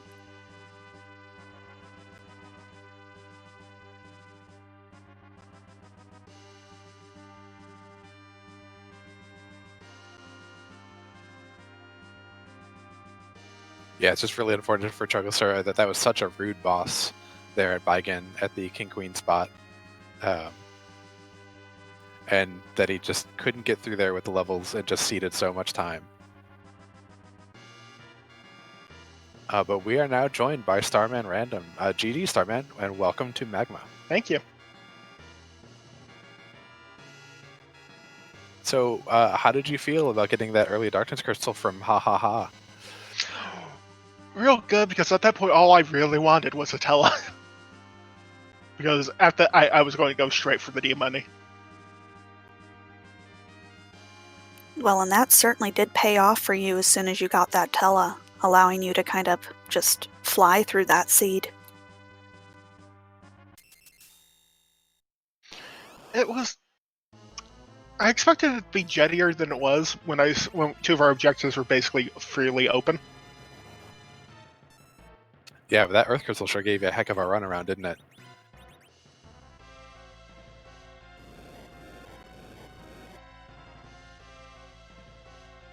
Yeah, it did. Oh my goodness, 29 treasures. That's a real good number. Oh, my goodness. How did you feel when you saw Baigen there at the King Queen spot? I just laughed and cast Nuke on him.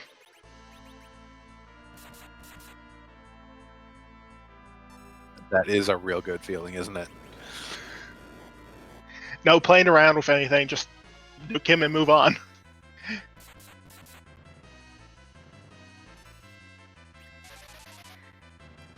Well, and how about that moon? The Baron Key was nice. Everything else was kind of trash. Moon was not haunted because it had needed progression, but But that was a lot of moon you went through that you didn't have to. yeah. And like something in the back of my head, I was just like, you know what, we could just leave and go check out that Baron Key. But what if I go and throw this Excalibur at like 30 different bosses?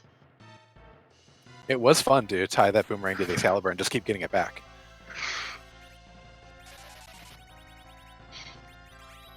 I have to thank Odin for giving it to me by way of the pink tail.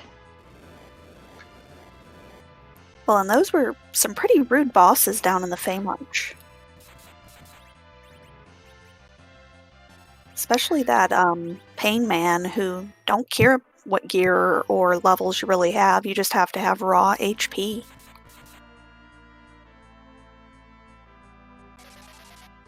And I still had to pop out a Cure 4, and I'm pretty sure that Cure 2 I had Kane throw on himself was also necessary.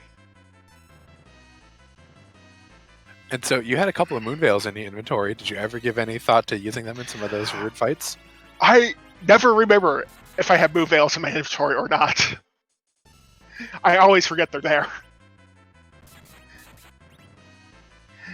Like, I remember back in the Open Finals when Evil Wall was giving me some trouble, and I still forgot that my the moon veils were in my inventory. Yeah, we weren't sure if you had been thinking about, like, Choco had taken a little bit of time to get through the Baigen, and we were wondering if maybe he was thinking about saving them for a rude physical spot at Leviathan, and maybe you had been doing the same, like saving them at some point, even when you're on the moon and had two of them, if you were saving them for a future rude spot. No, I legitimately forgot about them.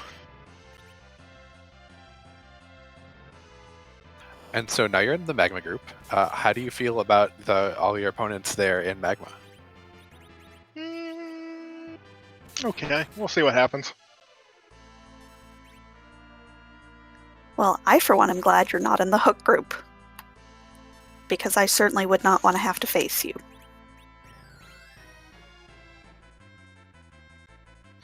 And you won't have to face Chocosura either, because he's going to Magma with me.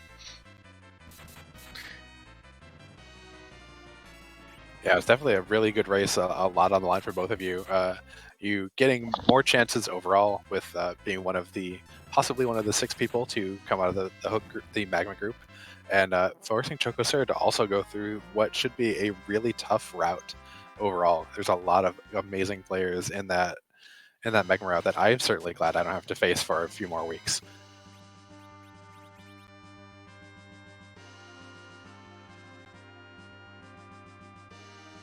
It was a fun time there, though. Well, thank you for having me. And thanks for being on and for being restreamed. Alicil, do you have any other questions for Starman tonight? Nope, just congratulations, GG's, and great race.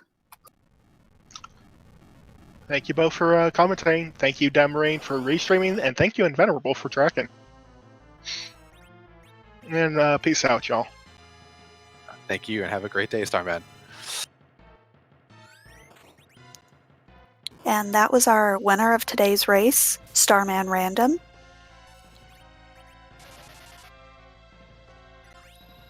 And meanwhile, Chocosura is taking care of the moon here.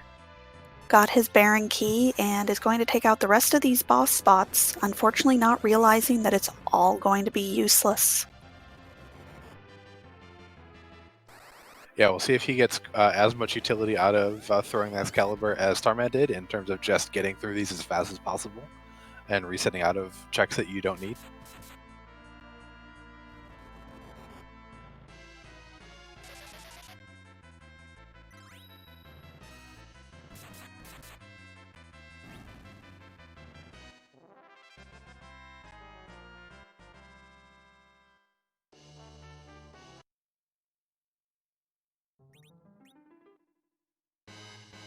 And does not want that crystal sword, or that crystal ring, and resets out of the elements.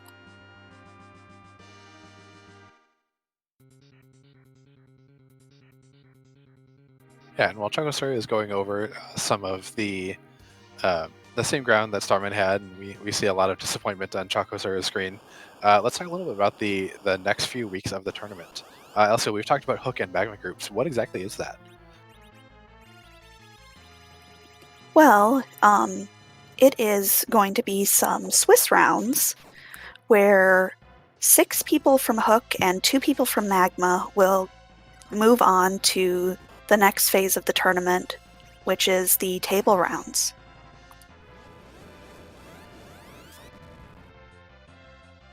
And so week 1, everybody will be kind of in the same 2 groups, and then you will play people based on your number of wins or losses.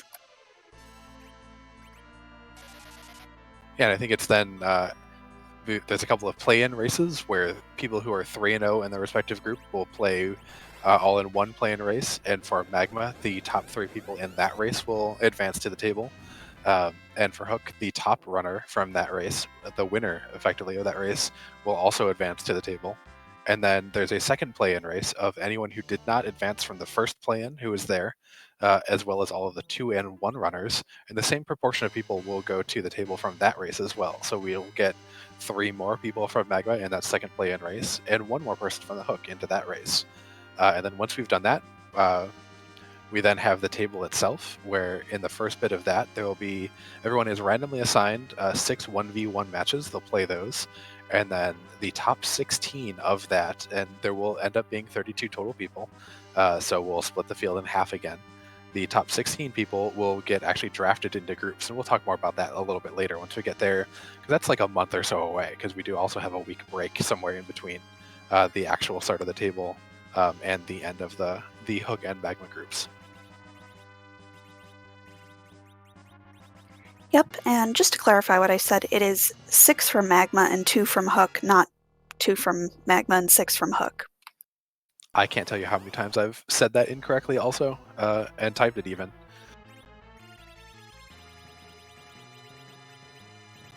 But what that means, basically, is we've got a lot more free enterprise coming out for you.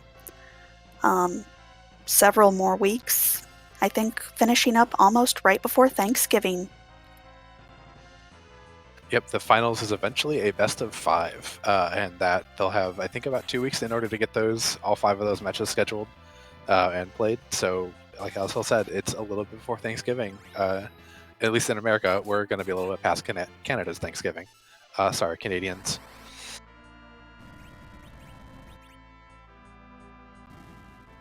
But you guys just do it a little bit too early. What's this October stuff?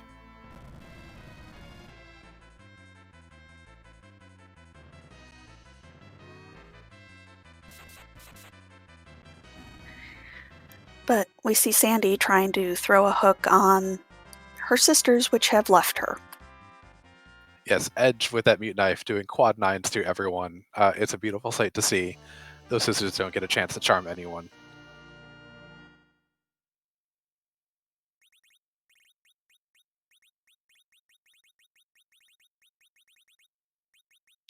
And it looks like chocosura is going to hold on to that spoon. May want to throw that in his Zeromus fight. Yeah, depending on whether or not Choco has kept the Discord open to see that Starman has finished or not. Might just be looking for an easier Z fight, or just an easy out of a different fight. Because that spoon is going to do a lot of damage when thrown.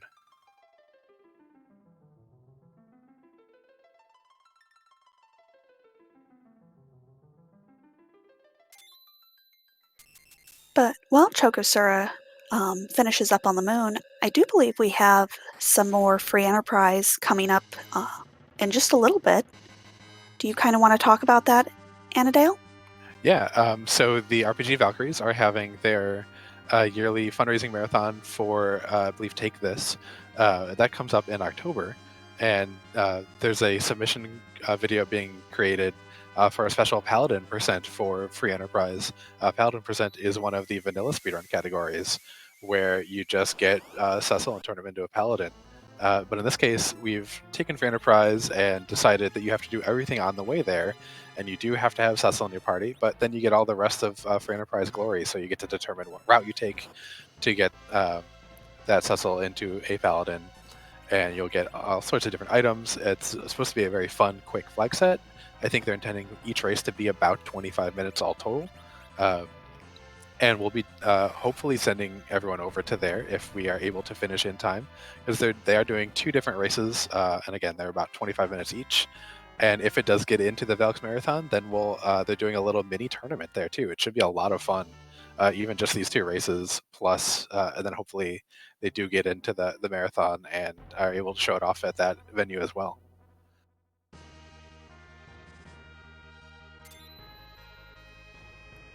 But with that reset, Chocosura has finished up on the moon and is likely going to head back to Earth and take on that barren spot.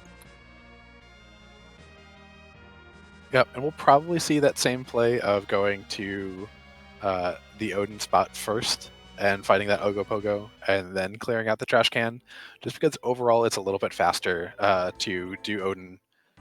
If the item is at Odin, it's faster to do it first, and if it's not at Odin, you're not losing that much time by doing both checks.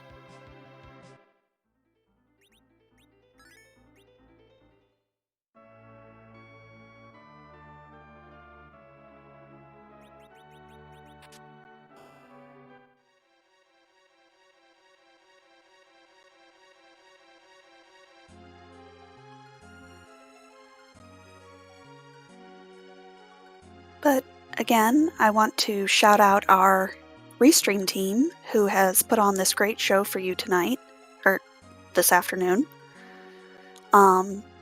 with Demarine handling the Restream and Invenerable doing tracking. Yeah, absolutely. And also like to give a shout out to our partner Randomania, who lets us have so many races here on their suite of channels, and especially to Captain Uhu at Randomania Network, who had done so much work helping put together all the back end for the overlays that you see. Scala Kitty had done all the designs, and Captain Uhu had made it so that when you click on things in the tracker room, things light up for you. And also just a lot of work in general and programming effort, and we appreciate their partnership so very much.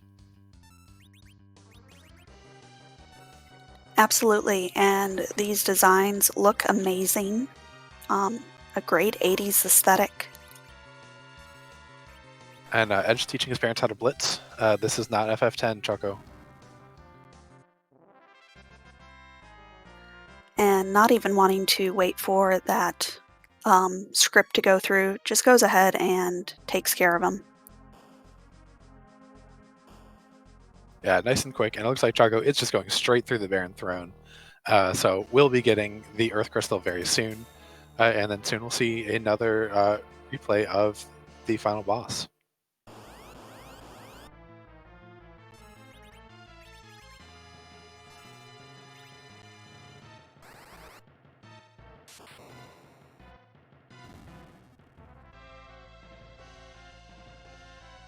And Edge showing off that great ninja magic, showing he can be a mage just like his friends. Yeah, Edge's like, you don't have to give Kane MP. I already have it.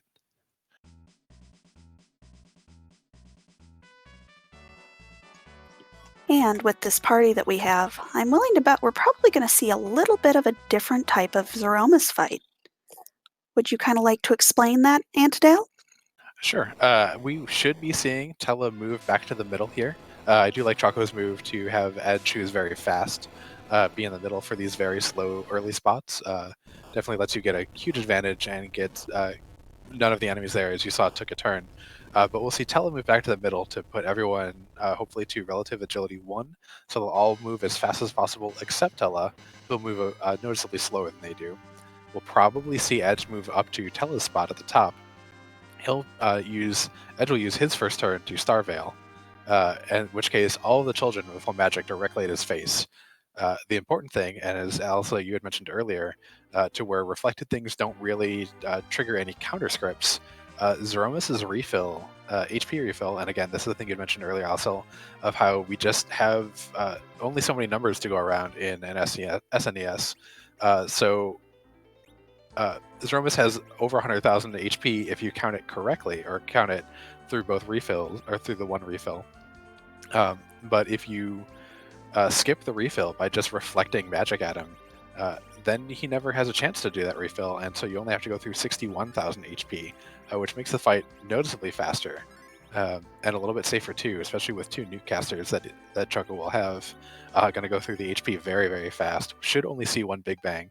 And you saw chocosura move the battle speed to 3. That's really important because you have very, very little time to input commands when you're at battle speed 1 as ATB ticks go by. The Active Time battle system in Free Enterprise and in Final Fantasy IV uses a tick system. So every time a certain amount of time elapses, one tick on in the ATB goes, and then it has a chance to resolve any timers or events, process stuff from a queue.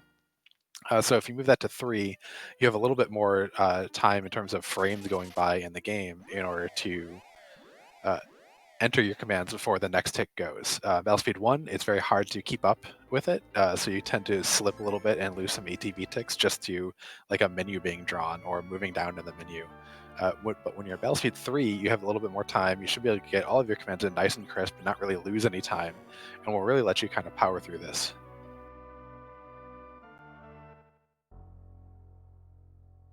And a wonderful explanation there. I think in some ways the ATB and agility is a black magic, but that was wonderfully explained.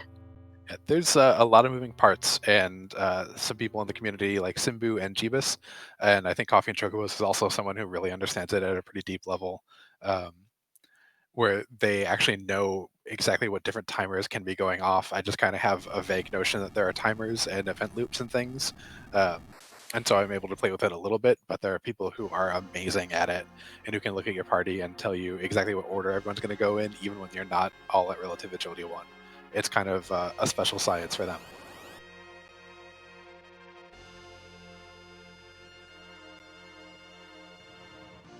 But we see Chocosura has headed into his Zeromus fight. We'll see that crystal go out very quickly, and I expect to see a pretty clean fight. Yeah, Choco is very experienced at these reflex strats. So again, we should probably see just one big bang, maybe a second shake, but as long as you just power through it, especially with two nuke casters, it's just going to go. You don't have to worry about it too much.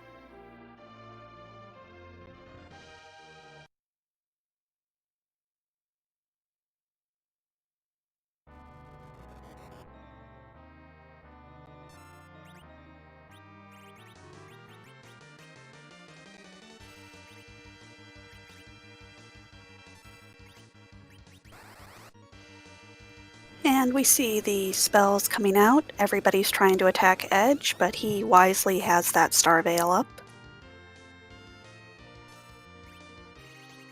Yeah, it's a really good idea too to have Porum as Charmy there cast the white first, because white has a little bit of a delay, and Zeromus actually you can miss attacks because the normal base Zeromus form does not have or isn't attackable. So once you have to transform it in order to actually attack it. The crystal is the only thing that can hit the base form, and it is actually the first action of Zeromus's script to actually become attackable. So if you go a little bit too fast, you can actually start missing with them if you get those spells off before Zeromus actually has a chance to really act. So by using a spell with a delay like the white spell right away, you're able to make sure that all of your spells land and none of them whiff. That's a really fortunate counter nuke too. Using the Thor Rage to draw a counter, which does, as we talked about earlier, set the Zeromus' spell power down to a lower value than normally would be. And it just reflects off of the wall that Edge has, so Zeromus just nukes himself. Kind of great.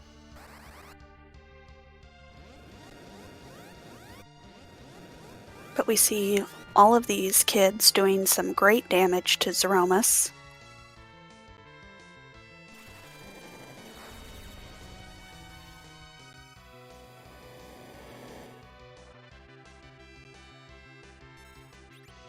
Yeah, I know there's some people in the community who actually can count all the way through. I usually don't bother entirely, and I definitely wasn't counting through Choco, but I think we saw 2 nukes, each from Palom and Rydia. Oh, so this is going to go by pretty darn fast.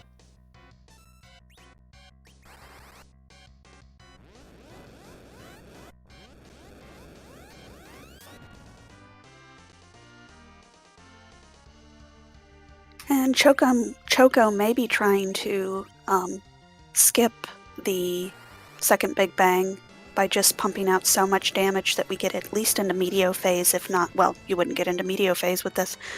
Basically just killing the boss.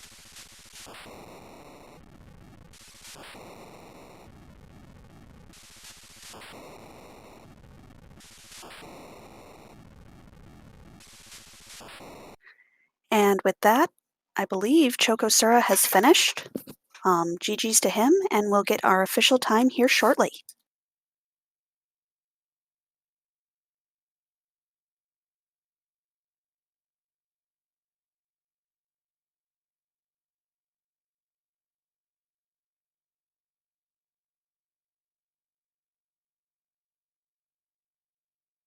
It looks like it's an official race bot time of 1:53:35 for chocosura, who, with going 2-1, does go into the Magnet group, and we'll see if we can get Choco in for an interview.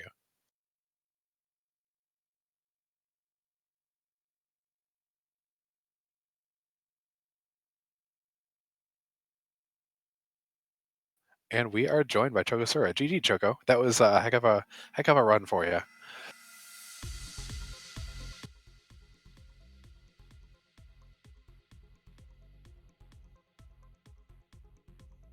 Well, we are joined in body by Choco, but we might be having a little bit of technical difficulties. I don't see you lighting up quite yet in Discord. How about now? There we are.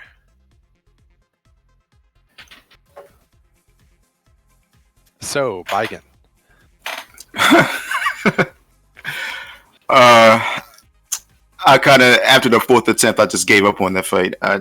I didn't see a way, with my team's levels as low as they were, I just couldn't see how I was going to get past that without trying to grind.